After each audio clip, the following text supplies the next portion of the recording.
Hello दोस्तों, नमस्कार। स्वागत है आज की इस वीडियो में। आज की इस वीडियो में बताने वाले क्लास 10वां का, ठीक है, जो कि मैथ है, वस्तुनिष्ठ प्रश्न, ठीक है, जो कि ऑब्जेक्टिव क्वेश्चन है और चैप्टर नंबर फर्स्ट है। जो फर्स्ट चैप्टर का नाम है वास्तविक संख्या, यानी कि रियल नंबर बोलते हैं, ठीक है। तो चलिए इसका ऑब्जेक्टिव शुरू करते हैं फर्स्ट क्वेश्चन से, ठीक है। तो इसका फर्स्ट क्वेश्चन कर रहे हैं, सौभाज्य संख्या का मौसा होता क्या है, ठीक है। क्या होता है सौभाज्य संख्या का मौसा? तो 2 होगा कि 1 होगा कि सी होगा कि इनमें से कोई नहीं, ठीक है। तो सौभाज्य संख्या का मौसा क्या होता है? 1 होता है, ठीक है। कितना होता है? 1। तो इसको हम ऑप्शन चुनेंगे, ठीक है। चलिए इसको लिख लेते हैं। चलिए तो यहाँ पर लिख लिए, सौभाज्य संख्या का मौसा कितना होता है? 1 होता है, ठीक है, याद रखिएगा। चलिए सवाल नंबर 2 को देखते हैं। 2 में क्या कह रहा है? सवाल नंबर 2 कह रहा है, यदि दो संख्याओं का गुणाफल 21, 66 एवं उनका मौसा 19 है तो उनका लसा कितना होगा, ठीक है। तो ऑप्शन दिया है 38 और 57 और 114, इनमें से कोई नहीं, ठीक है। तो चलिए इसको हम हल कर लेते हैं। चलिए सवाल नंबर 2 को यहाँ पर नोट कर लिया करें, यदि दो संख्याओं का गुणाफल कितना है, यानी कि 2166 है, ठीक है, यानी कि 21, 66 है। तो मौसा 19 है, कितना है? 19। तो उनका लसन निकालना है, ठीक है। तो लसन निकालने के लिए क्या करते हैं?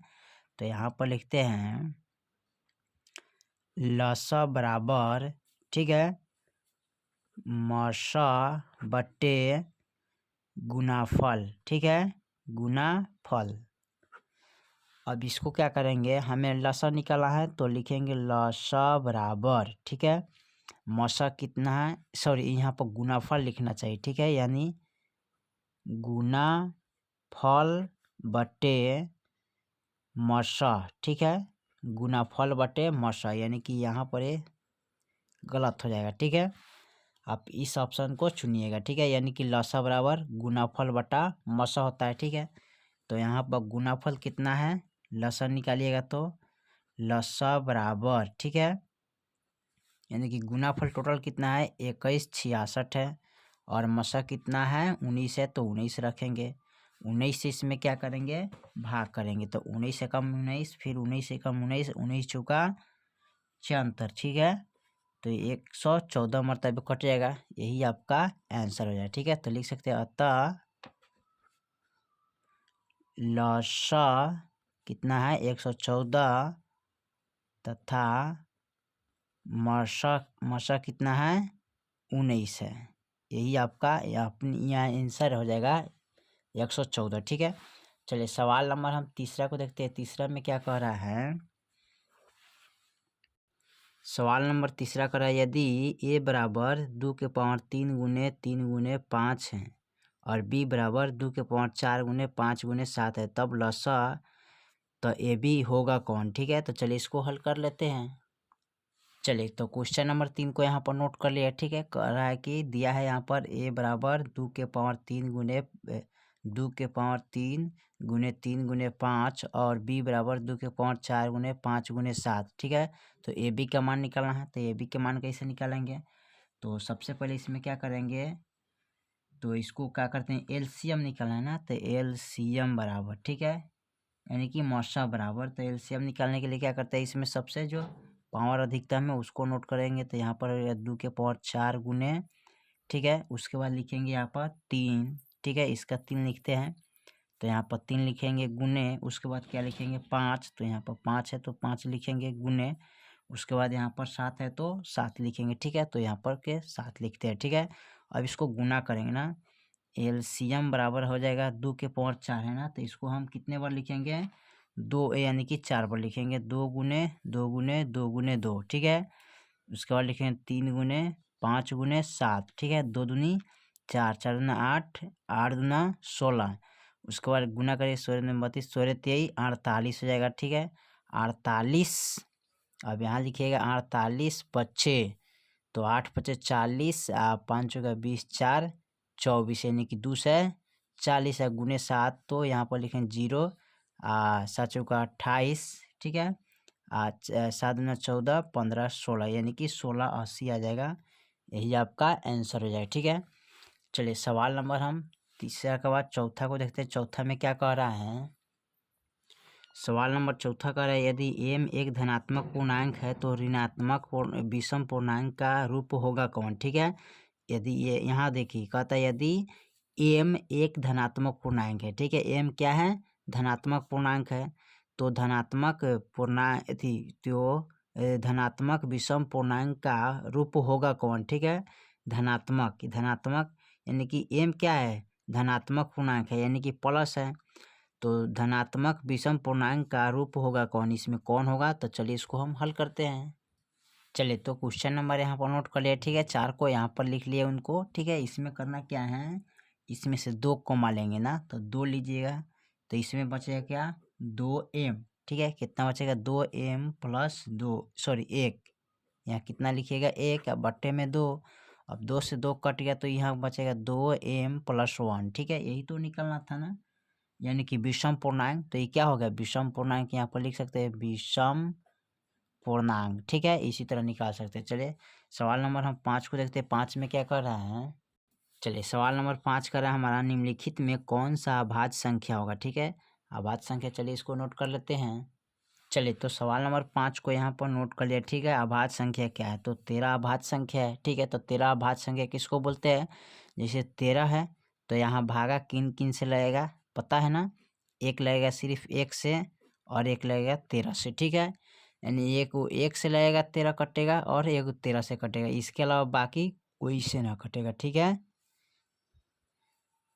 कोई अंक से नहीं कटेगा। ठीक है, चलिए सवाल नंबर 6 को देखते हैं। 6 में क्या कह रहा है, निम्नलिखित, चलिए सवाल नंबर 6 में कह रहा है निम्नलिखित में से कौन सा अपरिमेय संख्या है। ठीक है, इसमें अपरिमेय संख्या चुना है। ठीक है, तो देखिए ए में दिया है √17, ए में दिया है, बी में √100, एगो सी में दिया है √4 और डी में दिया है √16 प्लस √25। ठीक है, तो इसमें अपरिमेय संख्या निकालना है। तो अपरिमेय संख्या किसको बोलते हैं, जिसका वर्गमूल नहीं निकलता है उसे हम क्या बोलते हैं, अपरिमेय संख्या बोलते हैं। तो अपरिमेय संख्या देखिए, तो 100 का वर्गमूल होता है कितना, 10, 4 का वर्गमूल 2 होता है और 16 और 25 का है, यानी इसका 4 होता है और इसका 5 होता है। ठीक है, तो यहाँ पर जोड़िएगा तो 6 5 11 और 2 1 3।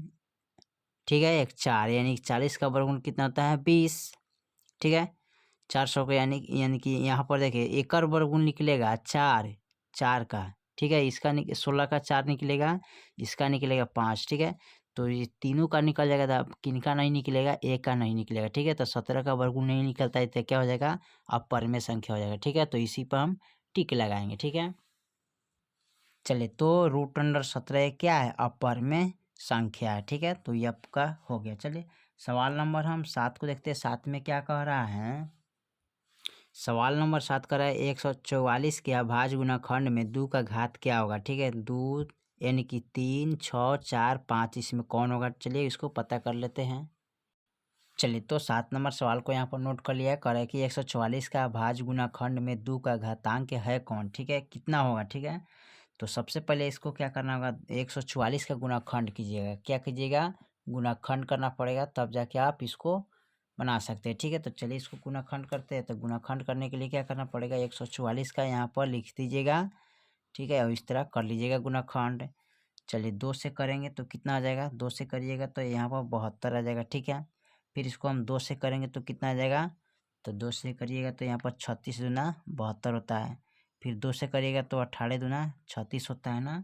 फिर इसको हम 2 से करेंगे तो 9 दूना 18 हो जाएगा। फिर 3 से करेंगे तो 3 तिहाई 9, फिर 3 से करेंगे तो 3 एकम 3 हो जाएगा। ठीक है, यानी कि हमारा लास्ट में गुणनखंड आ गया 2। अब यहाँ पर क्या करना है, इसको लिखना है 2 गुने 2 गुने 1 2 3 4 गो 2 है, फिर 2 फिर 2, यानी कि 1 2 3 4 गो है। फिर उसके बाद लिखेंगे 3 गुने 3। ठीक है, अब देखिए यहाँ पर 1 2 3 4, यानी कि 2 के पावर कितना हो जाएगा, 4 हो जाएगा ना। अब गुने 3 के पावर 2 हो जाएगा। तो सबसे किसका पावर ज़्यादा है ना, यानी कि 2 के घात का है इसमें, तो है यहाँ पर है। ठीक है, यही आपका आंसर बन जाता है, 2 के पावर 4 के घात में है। ठीक है, चलिए सवाल नंबर हम 8 को देखते हैं। 8 में क्या कह रहा है, चलिए सवाल नंबर 8 का निम्नलिखित में कौन सा परमेय संख्या है। ठीक है, तो परमेय संख्या इसमें कौन होगा उसी को लिखेंगे। तो देखिए यहाँ पर दिया है √1/44 है, 50 यानी कि √50/500, √32, 5 प्लस √5। ठीक है, तो इसमें किसका यानी कि किसका वर्गमूल निकलेगा। ठीक है, तो ये हो जाएगा अपरमेय संख्या, इसका वर्गमूल नहीं निकलेगा। ये भी हो जाएगा अपरमेय संख्या, इसका वर्गमूल नहीं निकलेगा। ये भी है अपरमेय संख्या, इसका वर्गमूल नहीं निकलेगा। ठीक है, लेकिन जो √144 है ना, इसका वर्गमूल निकलेगा। कैसे, तो चलिए इसको हम हल कर लेते हैं। ठीक है, तो 1 का वर्गमूल 1 होता है और 144 का वर्गमूल कितना होता है 12। ठीक है, तो लिख लेंगे 1/12। ठीक है, तो चलिए इसको हल कर लेते हैं। चलिए तो सवाल नंबर यानी कि 8 को नोट करके यहाँ पर लिखे हैं √1/44 से क्या है परमेय संख्या है। क्या है क्या है परमेय संख्या है। ठीक है, तो 144 का वर्गमूल कैसे निकाला जाता है, तो यहाँ पर देखिएगा। देखिए 1 का वर्गमूल 1 होता है ना, तो 1 लिखिएगा। 144 का वर्गमूल कितना होता है 12, तो 12 लिखिएगा, यानी कि 1/12 निकल जाएगा इसका वर्गमूल। ठीक है, चलिए सवाल नंबर 9 को देखते हैं। 9 में क्या कह रहा है। चलिए सवाल नंबर 9 का निम्नलिखित में कौन सा अभाज्य संख्या है। ठीक है, इसमें अभाज्य संख्या कौन है उसी को चुनना है। तो अभाज्य संख्या किसको कहते हैं, जो 1 से लगे और जितना है उतना से लग जाए। ठीक है, तो 1 कट जाएगा, 13 से 91, ये भी कट जाएगा, 2 से 13 कटने वाला है, ये भी कटने वाला है। ठीक है, तो अभाज्य संख्या आपका आ जाएगा C यानी कि 41, जो कि 1 से कटेगा और 41 के अलावा और 41 से कटेगा। ठीक है, इसके अलावा कोई अंक से नहीं कटने वाला। ठीक है, तो यहाँ पर C नंबर को टिक लगाएंगे। चलिए तो यहाँ पर 9 नंबर सवाल को नोट किए। ठीक है, तो 9 नंबर का कह रहे हैं 41 एक क्या है अभाज्य संख्या है। कैसे, तो यहाँ पर देखिए 41 में जब भाग कीजिएगा तो केवल 1 से कटेगा और फिर यहाँ पर 41 से कटेगा, इसके अलावा कोई अंक से नहीं कटेगा। ठीक है, इसके अलावा कोई अंक से नहीं कटेगा। ठीक है, यही आपका आंसर हो जाएगा। ठीक है, चलिए सवाल नंबर हम 10 को देखते हैं। 10 में क्या कह रहा है। चलिए सवाल नंबर 10 कह रहा है यहाँ पर निम्नलिखित में किसका दशमलव प्रसार शांत है। ठीक है, देखिए तो दशमलव प्रसार निकालने के लिए सबसे आसान ट्रिक है। ऊपरला को अंश बोलते हैं, निचला को हर बोलते हैं। ठीक है, तो 23/50 है, 39/243 है, 25/16 है, 13/625 है। ठीक है, तो निचला को हम गुणाखंड करेंगे, जिसके गुणाखंड में 2 5 आ गया वही आपका क्या हो जाएगा। सॉरी, यहाँ पर पूछा है अशांत कौन है ना, तो यहाँ पर निम्नलिखित में किसका दशमलव प्रसार अशांत होगा। ठीक है, तो जिसके गुणनखंड में 2 5 नहीं आएगा वही दशमलव प्रसार है, यानी कि अशांत हो जाएगा। ठीक है, तो चलिए इसको हम नोट कर लेते हैं। चलिए तो 10 नंबर सवाल को यहाँ पर नोट कर लिया। ठीक है, इसमें क्या करना है दशमलव प्रसार का अशांत निकालना है ना, तो लिखेंगे दशमलव प्रसार का अशांत शांत निकाले। ठीक है, तो कैसे निकालिएगा, तो यानी 39/243 है। ठीक है, तो ऊपरला को क्या बोलते हैं अंश, क्या बोलते हैं अंश, निचला को क्या बोलते हैं हर। ठीक है, तो जो निचला जो है ना 243, इसका क्या करेंगे गुणनखंड करेंगे। ठीक है, अगर इसके गुणनखंड में 2 5 नहीं आया तो समझिए कि आपका अशांत हो जाएगा। ठीक है, अगर इसके गुणनखंड में 2 5 आ गया तो क्या हो जाएगा शांत हो जाएगा। ठीक है, तो अशांत हमको यहाँ निकालना है, तो यानी कि 243 का गुणनखंड करते हैं तो कितना आ जाएगा 3 से लगाएंगे तो 81 यही कटेगा। ठीक है, फिर उसके बाद 3 से लगाएंगे तो 27 3 81 होता है, फिर इसको हम 3 से लगाएंगे तो 3 9 27 हो जाएगा। ठीक है, फिर इसको हम 3 से लगाएंगे तो 3 3 9, फिर 3 एकम 3 हो जाएगा। ठीक है, और देखिए इसके गुणनखंड में कहीं 2 5 आया है नहीं आया, 3 1 2 3 4 5 हो ना, 2 गो 3 गो 4 गो 5 गो। अब देखिए इसके गुणनखंड में कहीं 5 2 5 है दिखाई दे रहा है, नहीं है ना, नहीं है। ठीक है, तो ये क्या हो जाएगा दशमलव प्रसार का अशांत हो जाएगा। ठीक है, तो यहाँ पर लिखिएगा 39/243 क्या है अशांत है। ठीक है, इसी तरह आप लिख सकते हैं, यही आपका आंसर हो जाएगा। ठीक है, चलिए सवाल नंबर हम 11 को देखते हैं। 11 में क्या कह रहा है। चलिए सवाल नंबर 11 कह रहा है एक अशून्य परमेय और अपरमेय संख्या का गुणनफल होगा क्या, ठीक है।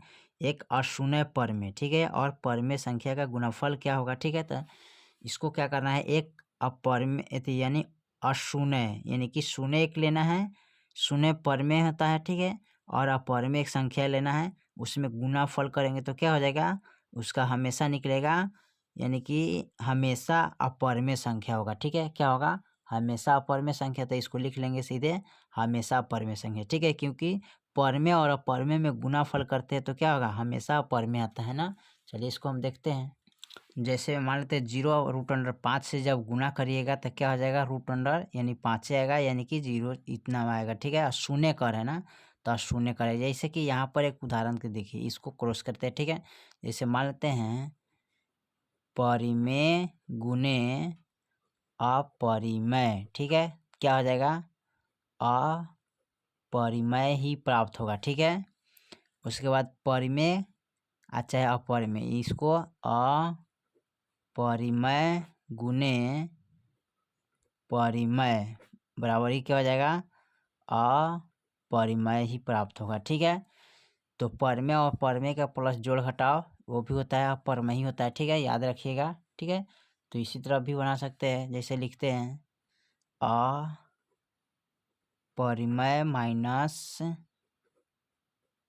परिमेय बराबर क्या होता है, अपरिमेय, ठीक है, यही प्राप्त होता है। चाहे लिख सकते हैं परिमेय माइनस अपरिमेय, ठीक है, क्या होता है, अपरिमेय, यानी कि हमेशा अपरमेय ही प्राप्त होता रहता है, ठीक है। कुछ भी कीजिएगा तो क्या होगा, अपरमेय ही प्राप्त होगा, ठीक है। उसके बाद भाग कीजिए या गुना कीजिए या घटाव कीजिए या जोड़ कीजिए तो अपरमेय ही प्राप्त होता है ना। अपरिमेय प्लस परिमेय बराबर क्या होता है, अपरिमेय, ठीक है, संख्या प्राप्त होता है ना। चाहे पर यहाँ जोड़िए परिमेय प्लस अपरिमेय, ठीक है, ये भी क्या होता है, अपरिमेय प्राप्त संख्या होगा, ठीक है। इसी तरह आप निकाल सकते हैं बहुत आसान तरीके से, ठीक है। ये भी हो जाएगा, अपरिमेय संख्या ही प्राप्त होगा, ठीक है। तो चलिए यहाँ तक ले इसको कंप्लीट किए, ठीक है। चलिए सवाल नंबर हम 12 को देखते हैं, 12 में क्या कह रहा है। चलिए सवाल नंबर 12 कह रहा है 45 तथा 60 का मसा होगा कौन इसमें, ठीक है। तो 40 और 45 तथा 60 का मसा इसमें निकालते हैं, देखिए कैसे निकाला जाता है। चलिए तो सवाल नंबर 12 को यहाँ पर नोट कर लिया, ठीक है। कह रहा है 45 और 60 का मसा निकालना है, क्या निकालना है, मसा निकालना है, ठीक है। तो मसा निकालने के लिए क्या करते हैं, सबसे आसान तरीका है, यानी कि एक अंक से यानी दूसरे अंक से यानी कि भाग कर सकते हैं, है ना। तो इसको इस तरह भी कटा सकते हैं, ठीक है। यानी लिखिएगा 60/45, ठीक है। अब देखिए इक्का का टेबल से कटने वाला है, यानी कि 3 का टेबल से दोनों क्या होगा, कटने वाला है ना। तो 3 से जब भाग करिएगा तो ये भी कट जाएगा, यानी 30 दूना 60 और 15 45, ठीक है। तो यहाँ पर इसको देखना है कि कै मरतबे कटेगा, ठीक है, यानी कि कै, यानी कि यहाँ पर कटने वाला जो है ना, अच्छा इस तरह आप कर सकते हैं 45/60 कीजिए, ठीक है। तो 45/60 कीजिएगा तो 45 दूना कितना होता है, 90, यानी कि 45 से कम 45 करते हैं ना। तो यहाँ पर देखिए 10 में से 5 गया 5, यहाँ चलेगा कितना 5 है, तो यहाँ बच गया 1, अब यहाँ पर उतरेगा कितना 45, ठीक है। यानी कि कटाइएगा तो 15 हो जाएगा ना। तो ये भी पूरा पूरा कट गया, ठीक है। कट जाने के बाद क्या करते हैं, आ गया 15 इसका। अब 15 से क्या करेंगे, इसमें भाग करेंगे ना, तो 15 चौका 60 हो जाएगा जी, ठीक है। तो 15 चौका 60, यानी इस तरह आप निकाल सकते हैं, इस तरह भी निकाल सकते हैं, ठीक है। और न तो यहाँ पर इस तरह एक और तरीका है ये निकालने का, सबसे आसान इजी तरीका, ठीक है। जैसे कि यहाँ पर 60/45, ठीक है। तो 60 वटा जो 45 है ना, कै का टेबल में दोनों आता है, तो यानी कि 15 का टेबल में दोनों आता है, ठीक है। 15 का टेबल में दोनों आता है, तो 15 का टेबल में दोनों आता है, तो यहाँ पर लिखिए 60/15, ठीक है। क्या लिखेंगे 15, इस तरह भी भाग कीजिएगा तो वही बात होगा, इस तरह करिएगा तो वही बात। तो 15 चौका 60, तो 4 हो जाएगा, ठीक है। इसका मौसा कितना हो गया 4। ठीक है, तो इसी तरह आप निकाल सकते हैं बहुत आसान तरीके से। ठीक है, तो फिर मिलते हैं अगले वीडियो में, तब तक के लिए जय हिंद, जय भारत।